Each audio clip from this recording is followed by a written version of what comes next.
भारताला स्वातंत्र्य मिळाले त्यावेळेला भारताला स्वातंत्र्य कधी मिळालं? 1947. कधी? 15 ऑगस्ट 1947 या वर्षी या ठिकाणी राष्ट्रीय सभेचं अध्यक्षपद कोण भूषवलं होतं? किंवा राष्ट्रीय सभेचं अध्यक्षपद, राष्ट्रीय काँग्रेसचे अध्यक्ष कोण होते? मौलाना आझाद, पंडित जवाहरलाल नेहरू, जे.बी. कृपलानी का महात्मा गांधी? सांगा उत्तर काय असेल? ज्यावेळेस सर्व प्रश्नांमधला आपला एकूणच आजच्या सेशनचा तिसरा प्रश्न, स्वातंत्र्य ज्यावेळेस भारताला मिळालेलं होतं 1946-47च्या दरम्यान, त्या ठिकाणी मित्रांनो थोडक्यात राष्ट्रीय काँग्रेसचा अध्यक्ष कोण होतं या दरम्यान? सांगा काय असेल उत्तर?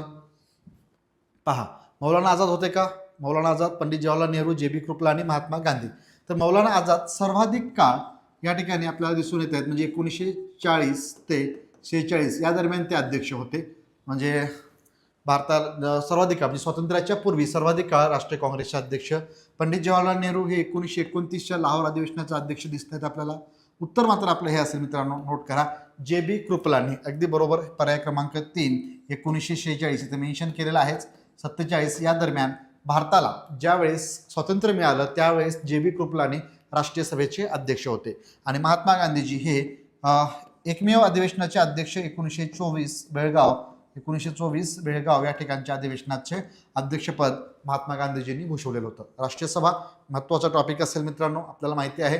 तर त्याच्याबद्दलची माहिती घेत असताना एका प्रश्नाच्या माध्यमातून आणखीन थोडंसं जाणून घेऊ सविस्तर. तर ॲलन ह्यूम यांच्या पुढाकाराने 1885 या वर्षी राष्ट्रीय सभेची स्थापना झाली होती. आणि या राष्ट्रीय सभेचे पहिले अध्यक्ष योमेशचंद्र बॅनर्जी हे होते. मुंबई या ठिकाणी पहिलं अधिवेशन आयोजित करण्यात आलं होतं. गोकुलदास तेजपाल संस्कृत महाविद्यालय या ठिकाणी याचं पहिलं अधिवेशन पार पडल्याचं दिसतं.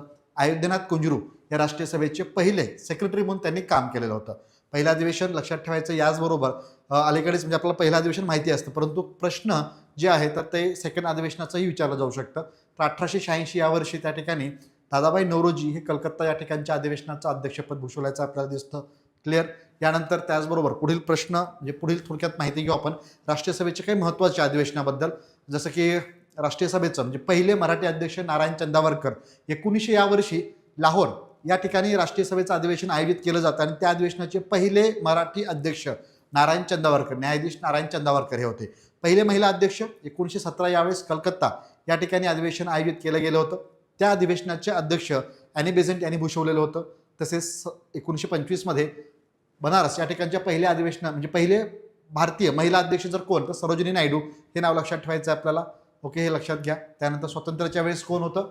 जे.बी. कृपलानी. काही महत्त्वाच्या अधिवेशनाचे अध्यक्ष मी मेन्शन करतोय.